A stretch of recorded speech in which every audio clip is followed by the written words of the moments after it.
Hello friends, welcome back. This video I am going to show you unblock someone on Snapchat in 2026 updated guide. Let's get started. First of all, unlock your phone, then open the Snapchat application and make sure you can use the latest version of the app.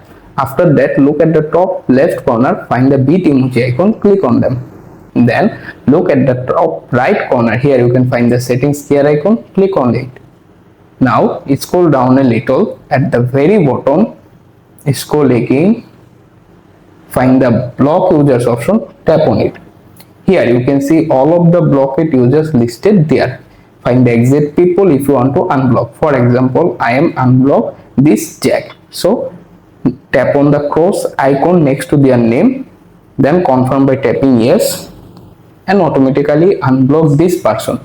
That's it, how you can easily unblock someone on Snapchat. If you found this guide will help you, please like this video, also subscribe. Bye, take care.